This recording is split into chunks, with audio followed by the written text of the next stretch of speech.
On the go? So are we.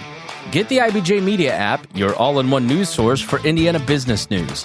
Get breaking news alerts, read every story from IBJ, Inside Indiana Business, and the Indiana Lawyer, and listen to your favorite podcasts all in one place. Big news, small screen. Search IBJ Media and download the app today. Welcome back to the Indiana Lawyer Podcast. I'm your host, Maura Johnson. Today's episode is a fun one because I'm chatting with the co-creators of Improv for Lawyers, an interactive workshop designed to teach attorneys crucial listening and thinking skills through improvisation techniques. While some may think improv is best left to the comedians, attorney Michael Murphy and improv educator Mike Marbach are demonstrating how the skills are transferable to the legal profession. Murphy is a clinical professor of law and the director of the Entrepreneurial Business Law Clinic at The Ohio State University Moritz College of Law. Marbach is the founder of Crossroads Community Theater, an Indianapolis-based nonprofit dedicated to improvisational theater and comedic arts.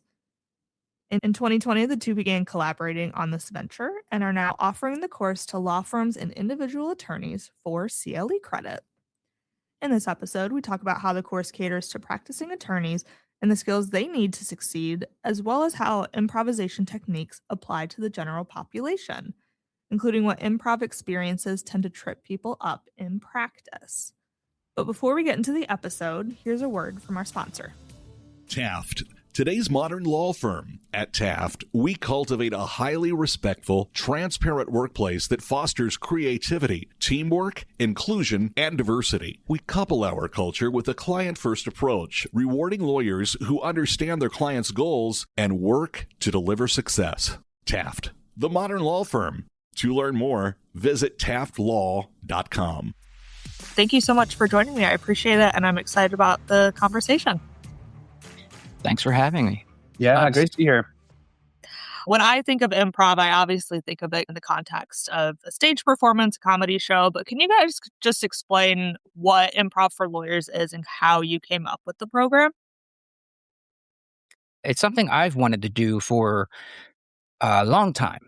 I'm a huge proponent in the life skills that improv brings to anybody who has the opportunity to take a class or a workshop. And in thinking of ways to do that with professions, I was looking into various occupations and how it might be useful. I had talked to another lawyer in Philly, where I am from, and she had suggested CLE classes for lawyers. But I was looking for someone who had experience on both sides of that, and that led me to Michael Murphy here. And I think it was a long process at first. We kept going back and forth, and there would be months, maybe longer, of just communications. Michael will tell you about what he does, but he's super busy. I was super, super busy, and it just kept lagging. And then we finally got somewhere. I think was it during the pandemic, Michael? It was. Yeah. I guess that's what it took to finally get this going. So he had reached out and really gave it a good push to bring it about. That's my end of things, I think. Yeah, and I can jump in and talk about my experience here. This sort of starts years ago when I went to a friend's improv show and afterwards said, "Man, that looked really fun. I should do that." And my friend took it upon himself to basically harass me until I took an improv class, saying, "You absolutely must do this. This is good for you. You will enjoy it." And as soon as I took it, I realized, wow, this isn't just a fun thing to do, but this is really going to help me do my job better. At the time, I was working as in-house counsel at a financial services company, doing negotiations, drafting contracts, things like that. And I'd been a trial lawyer before that for about 8 years. And I thought, wow, I wish I had done this even when I was doing that work too.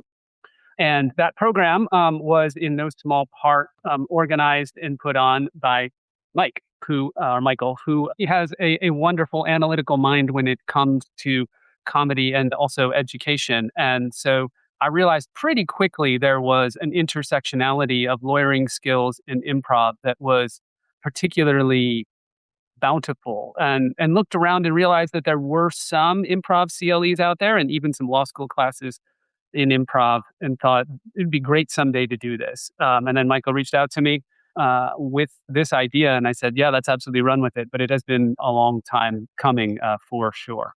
So at what point did you officially launch the program and start doing these courses with people?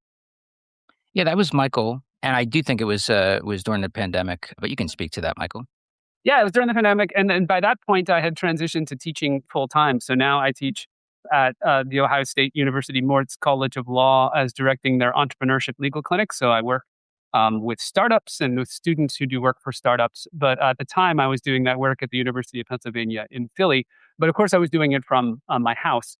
And I thought, all right, well, I have a little bit more time and space than usual to put together some projects I've always wanted to do.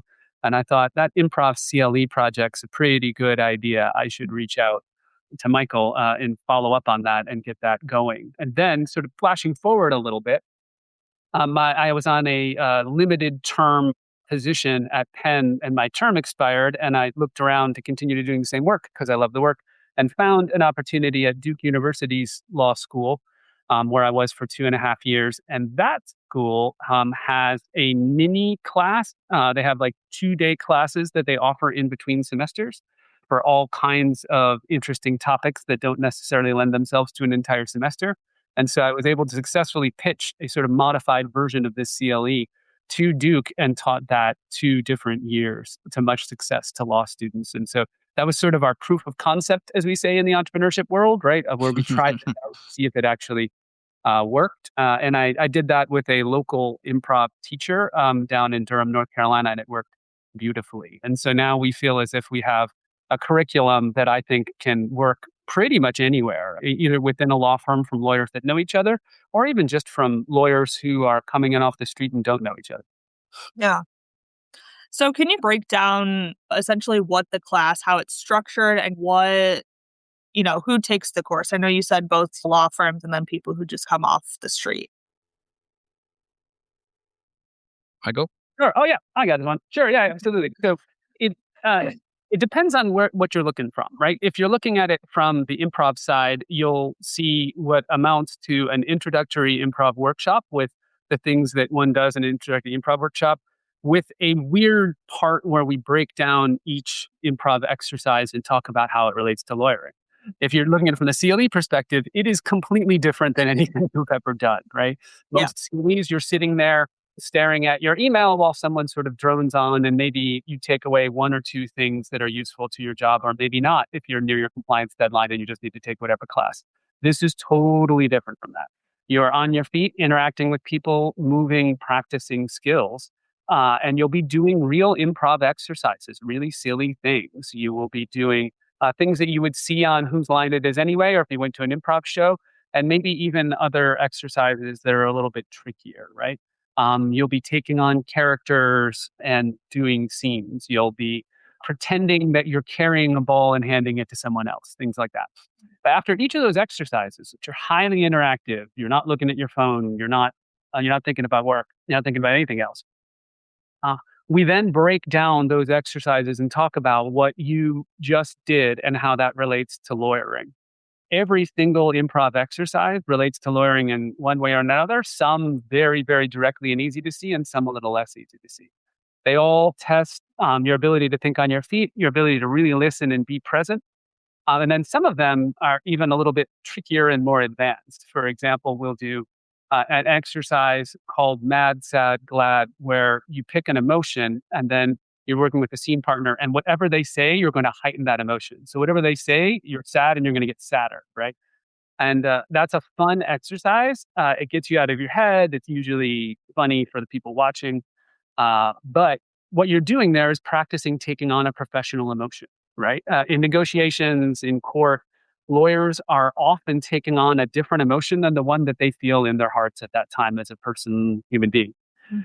They have to be mad for their client. They have to be sad for their client. And learning how to put on that emotion with authenticity, but then step away from it, is a tremendous skill that, quite frankly, I can say as a faculty member at a law school, isn't a huge part of our curriculum, which means that we don't teach it, which means that lawyers got to learn it somewhere. And that's where I think there's real value in this program. As I pitched to the dean at Duke to get it added to the curriculum there, I said, this class, which means this CLE, really helps lawyers and law students practice pretty much every skill there is in being a lawyer, except for writing. You don't really write. But we cover writing in law school elsewhere, and there's CLEs on writing that are wonderful. So that one you can check, you can take off the list, but everything else, this CLE helps you with. Yeah. I would add one of the biggest things I think about benefits to the CLE, but also improv in general, is the communication and connection aspect and truly listening to someone, not just for your next opportunity to talk, but as an actual response to what was said. Trying not to pre-plan how a conversation will go. You can practice and try to get, just like you would in sports, practice different plays. But when the ball comes to you, it also depends on how many people are on base, what inning it is, all of those sorts of things. So the general communication aspect is super helpful. Connecting with human beings, offering compliments, simple things like that we do at the end of a class. Is just checking in with each other at the beginning. What's going on in your life at the end of a class? What did you enjoy? What did someone do? So building some sort of empathy to the situations that you're dealing with, I think would be applicable as well. And some of the stuff Michael Murphy has mentioned in regular improv, a lot of times scares people. So some of those words give people the impression that they're going to be performing in some way.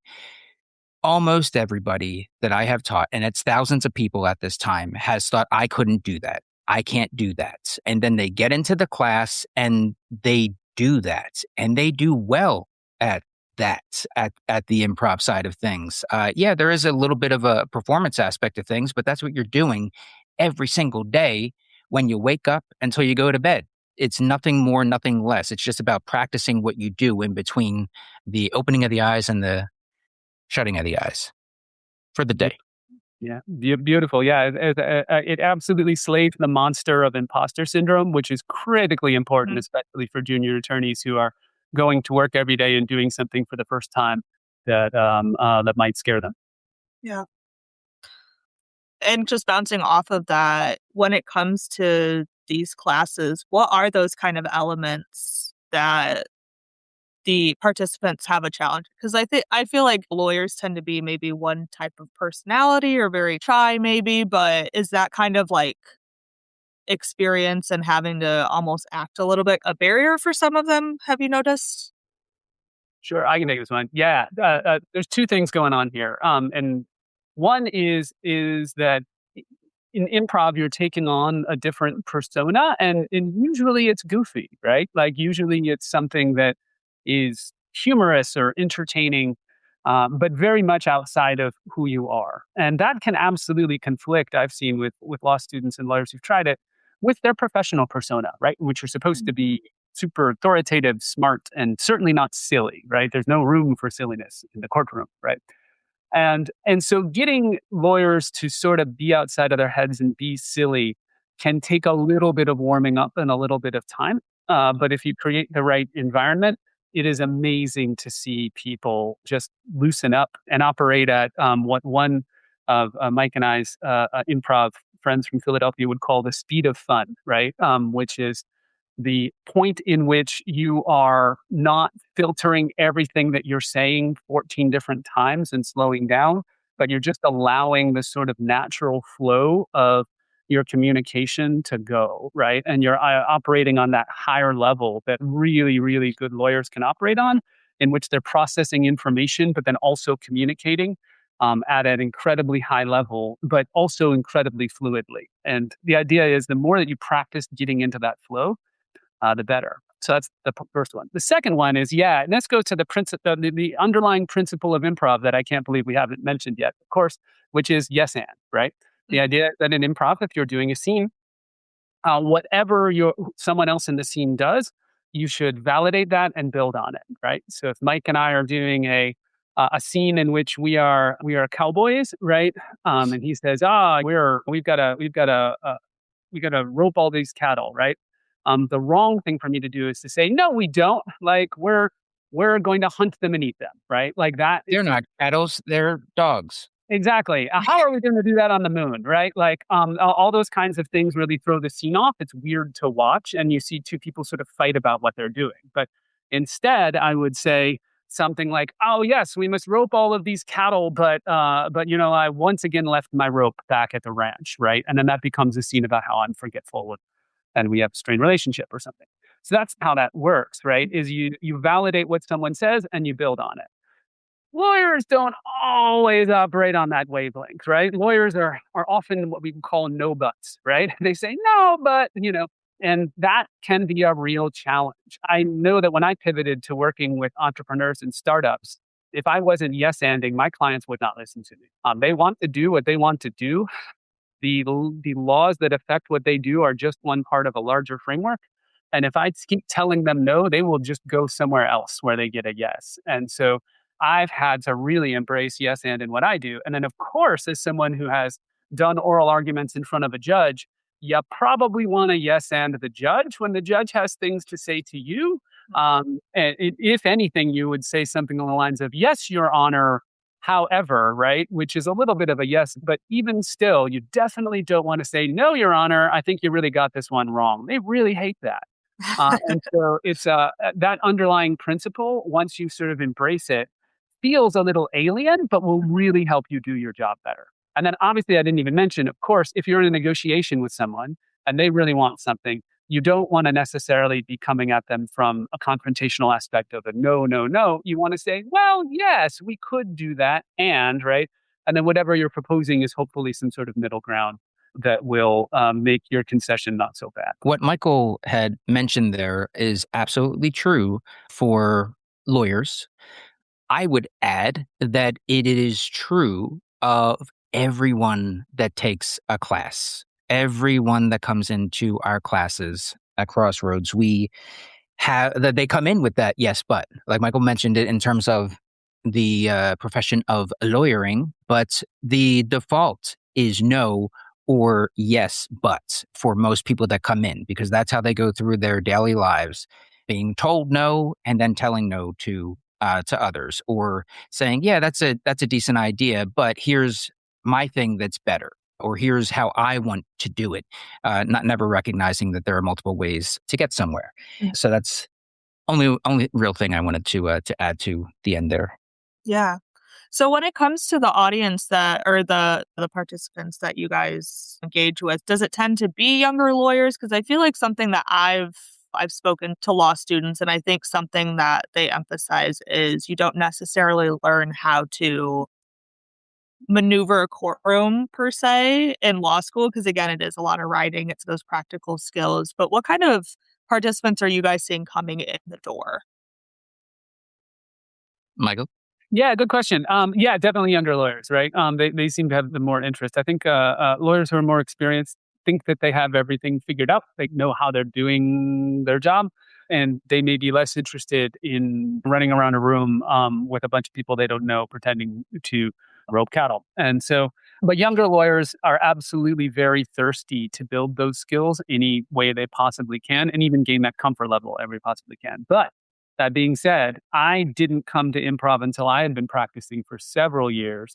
And while I wish I had done it sooner, I'm still very glad that I did it. And having taken many CLEs in which I have been drinking watered down coffee and staring at a PowerPoint, I would implore any seasoned attorneys who need some CLE credits and are interested in doing something even remotely different to give this one a chance, because it will, I underline will, be more fun than your other CLEs. Guaranteed. Yeah, what Michael is mentioning there is another one that I will open up, because the experience that he's describing with the lawyers is another one that's fairly universal. There are definitely exceptions, but when we go in, when we're dealing with teachers, professional learning points, or the lawyers, or we've done workshops with Children's Hospital of Philadelphia with their fellows, it is the folks that have been doing it for a good while who tend to be more resistant to this. But again, that said, there are definitely people from all professions who come in and have a have their outlook changed or come in with it already open to this. Like when you have a CLE class, everybody's already got something in common other than being human beings. You are lawyers. You're involved in the law in some way. When you take a regular improv class, there's, other than the human being factor, there's little in common. And within 2 hours, especially when we do our intro classes where you have people of all different ages, all different backgrounds, all different professions, outlooks, people that signed up themselves, people that came because their friend came and the other one made them. Within the first 2 hours, it goes from super awkward in the lobby of like, I don't know what to expect, I'm scared, to people exchanging numbers and business cards at the end of those classes. And are you going to sign up? Are you going to sign up? Are you going to sign up? And our feedback shows that. It's so when you go into a class where you already have something in common, there's a kind of like built-in advantage. It doesn't take away the initial awkwardness, but it's a little bit less work, I think. I know that you guys were talking about the different improv scenarios. Do you ever pursue courtroom scenarios where you're trying to translate those skills directly into what they're doing? It's particularly trial lawyers in their everyday life.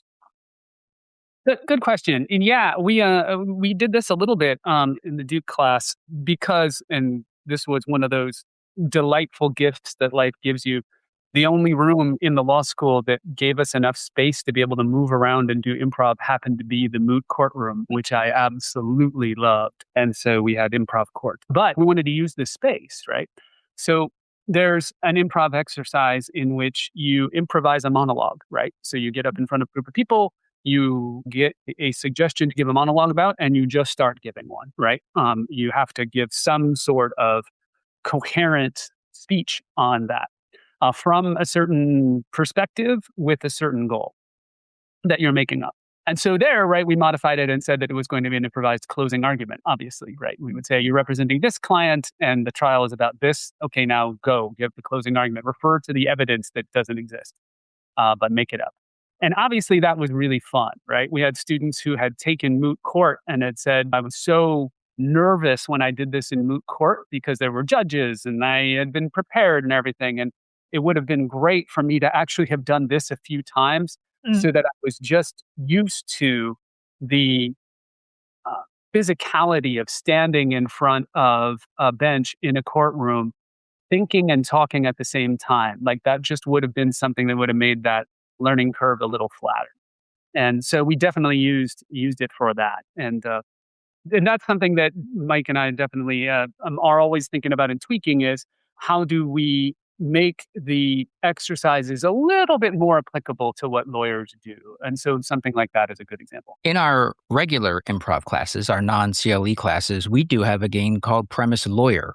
And that's what a little bit of what Michael is describing there. But for us, it is for the average person, the non-lawyer going into that class, that is where they get an absurd premise that they have to defend. Not necessarily absurd premise, but just something that is non-political, non-charged, non-religious, that they have to, what did you mention? Oh, you had mentioned Big Bang Theory. Big Bang Theory is the best show of all time. And then that person would have to give several reasons, trying to get into character, people of the jury, and then just roll off, do whatever they can to get some lines of defense that kind of roll off the tongue a little bit. Always fun. One of my favorites.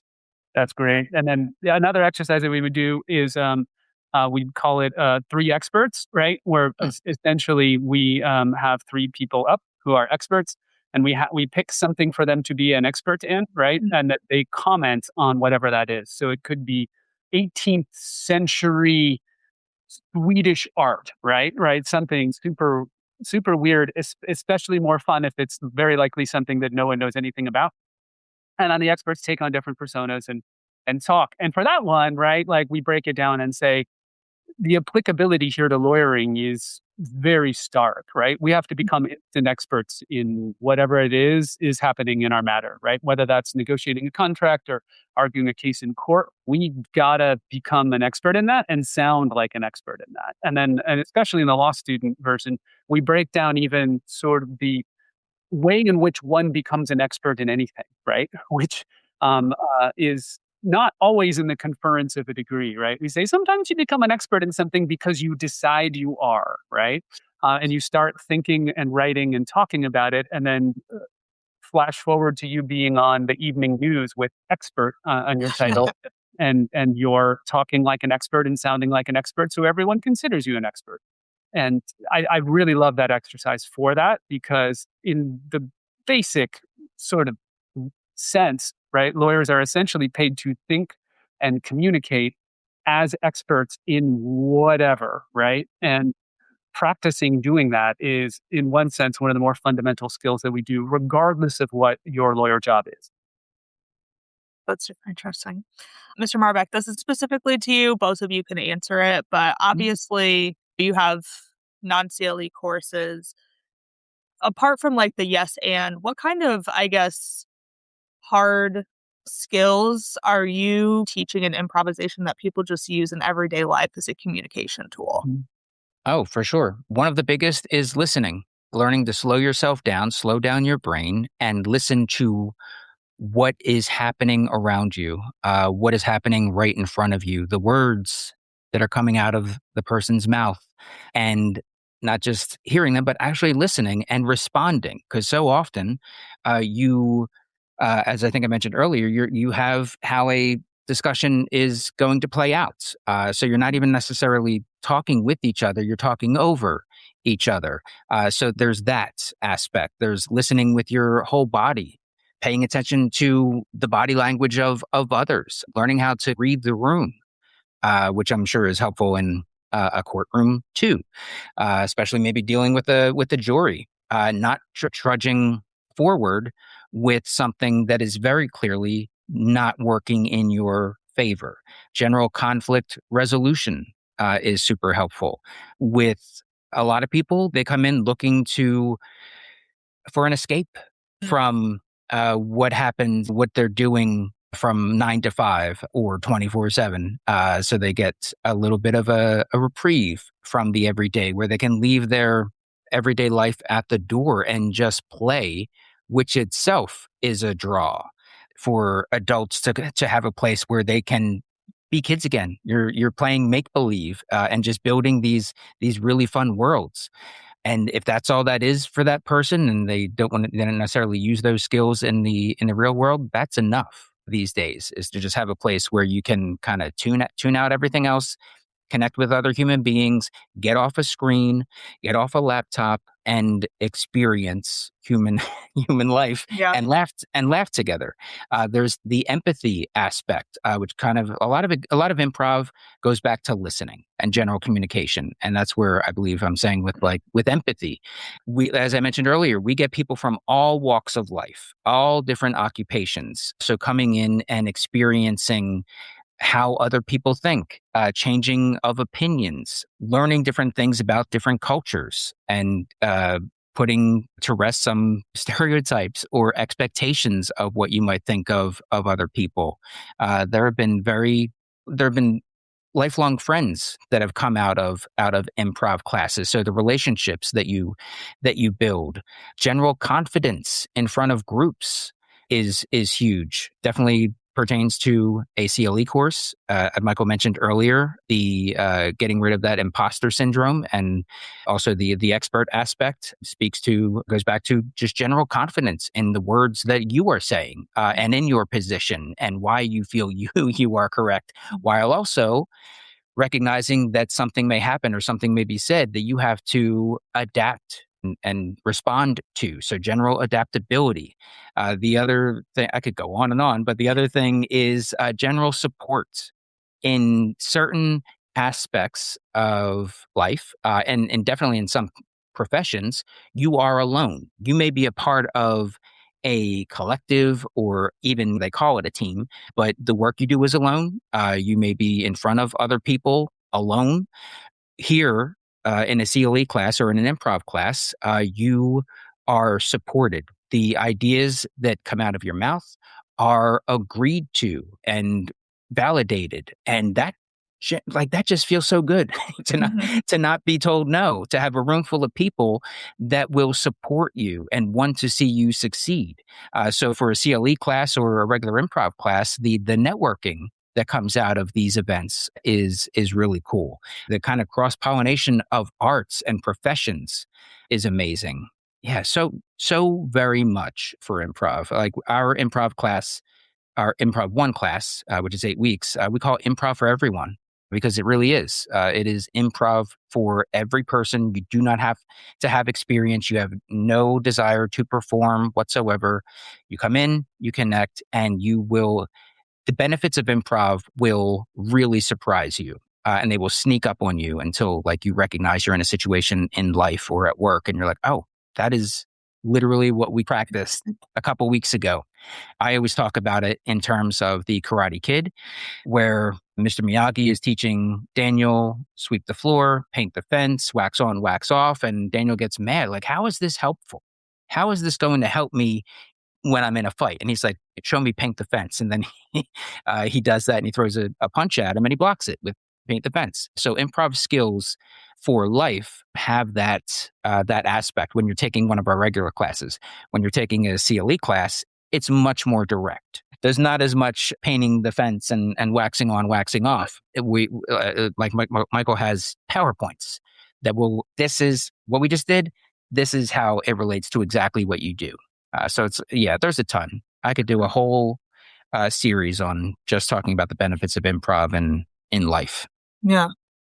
Yeah. And it just building two things on that, especially as you get more involved in improv and maybe join an improv team. One key guiding star that you have is when in doubt, just make everyone else look good. That is never a bad option when you are on stage with someone. But then when you are working in a collaborative environment, especially if you're just starting out, that is never a bad philosophy to take to your job and to your life. And so I think that underlying premise is just truly wonderful. And then, as Michael was saying too, right? You will suddenly find that you're just more comfortable in certain situations because you have stepped out, right? You're practicing stepping out into a circle of people and doing something, or you're practicing speaking up and doing something. You're practicing jumping out on stage and doing something that we tell our law students in our clinical program, which is highly experiential. But many of our students have never really worked a job full-time before. We say to them, listen, when you get out of here, if you don't raise your hand, no one's going to call on you, right? If you don't step out, if you don't advocate for yourself, if you don't take risks, if you don't become an entrepreneur yourself in your practice, you will just have a career that happens to you. And maybe that will end up being fulfilling and wonderful, and maybe that won't. And so there's an agency that you get to practice by doing improv that is, I think, critical in terms of getting the professional and even personal life that you want. Yeah. And I got to add 2 more myself. Yeah, absolutely. Like I said, I could keep going. But one of the things is attention. That's what you can get at. Like I talk about a communication, but higher than that is it's under the umbrella of attention, and especially since the pandemic, I feel that attention spans have greatly decreased.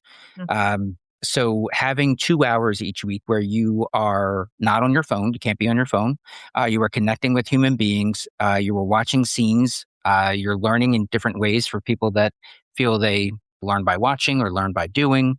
So attention span greatly increases. And along with that, your memory gets better. The more you improvise, the better your memory gets. There are there are some studies that talk about improv and memory, and improv and its impact on the elderly and Alzheimer's.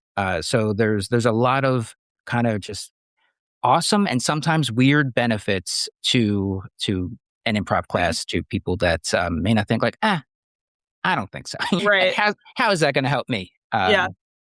It will. Yeah. I was going to say, just in the emails that we first exchanged, I had jokingly said journalists could use improv. And yeah. I was partly serious, but like talking to you guys more makes me think I come here with my list of questions, but good journalism is listening and not just following the bulleted questions I have. And For sure. so yeah, it's interesting.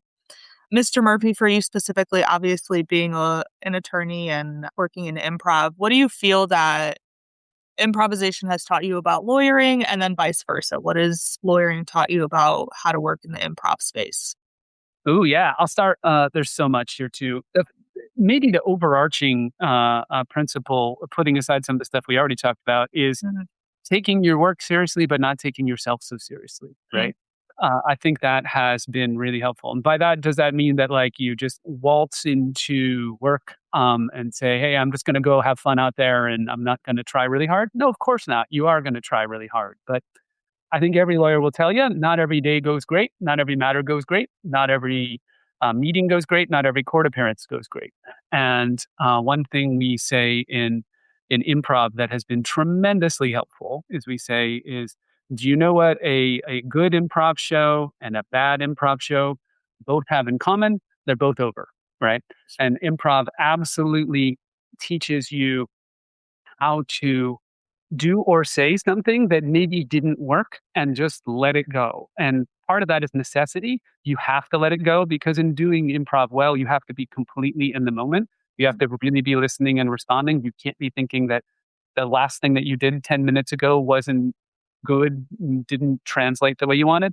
If you are thinking that, you are also now messing up now, right? And that is so applicable to practice, especially people that work in high volume practices where they're doing 5, 6 hearings a morning.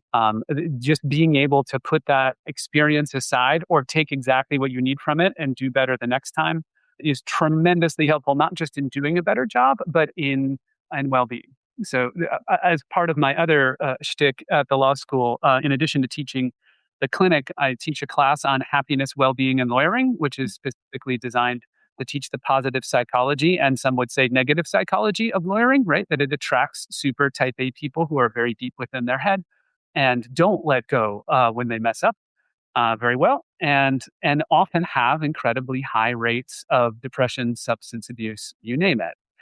So we learn that science, and then we sort of transition into helping each of the students in that program figure out their own path forward in terms of how they're going to deal with that, and so that they're on the good side of the statistics and not the not good side of the statistics. One of the things we talk about, having something to do that isn't lawyering, that is a total experience. You can't be looking at your phone. You can't be thinking about work. You can't be somewhere else, and is not chemically habit forming, right? Because very, very often that total experience for lawyers is, and not so great.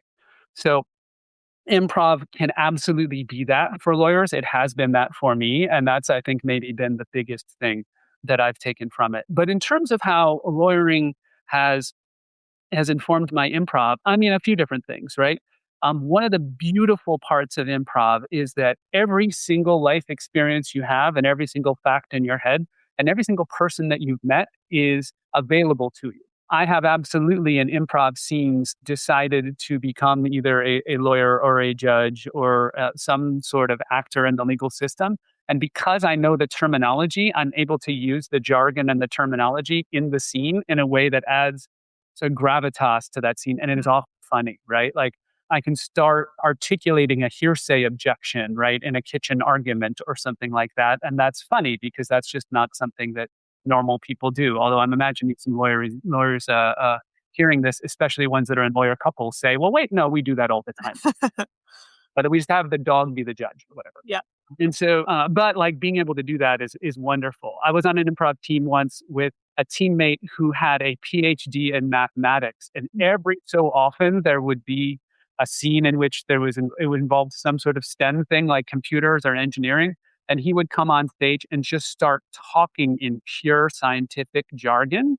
But you could tell he knew what he was talking about, and it brought the house down every time. It was really wonderful. So that has definitely helped there. And then also, and I don't mean to necessarily blow up the proverbial system here, but something that I have taken from lawyering to improv is that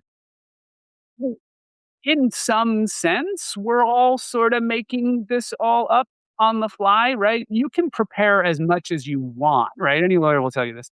You can prepare as much as you want, but you can only be so effective if you can't pivot and improvise. Because as you mentioned about your list of questions, which lawyers also have, right? And teachers too. If you can't jump from your list of questions and be responsive to what it is you're hearing, you're only going to be so good. And so that absolutely has been a skill that I learned over years of practice that I was able to take into improv, and it helped me acclimate to the principles of improv just a little bit quicker. Thank you both so much for joining me. This was a really interesting conversation. Just to wrap things up, where can people, legal professionals, law firms find out more about Improv for Lawyers and the CLEs you guys do? In the Indianapolis area, you can go to crossroadscomedyindy.com. And then at the top, you'll see Crossroads at Work. And then under that, you'll see CLE courses. And that will be with me and Michael. We'll have another one up soon. And Michael, anything coming up in your neck of the woods?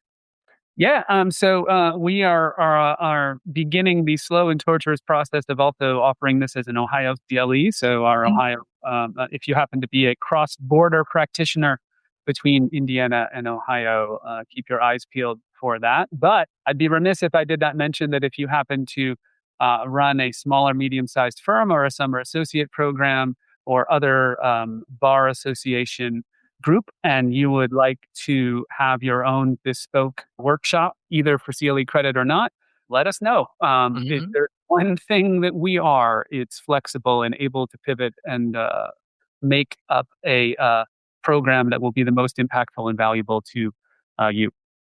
Thanks for listening to the Indiana Lawyer Podcast.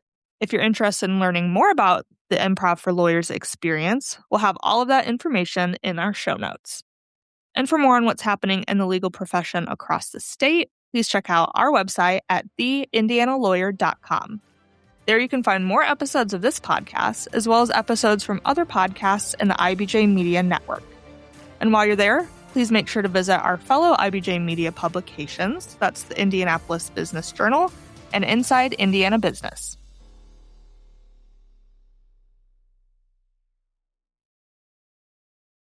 You know, the economy and the market are in a hairy place these days. It's up a lot, it's down a lot, it's sideways, and it seems on the hour there's breaking news coming out of all areas of the country.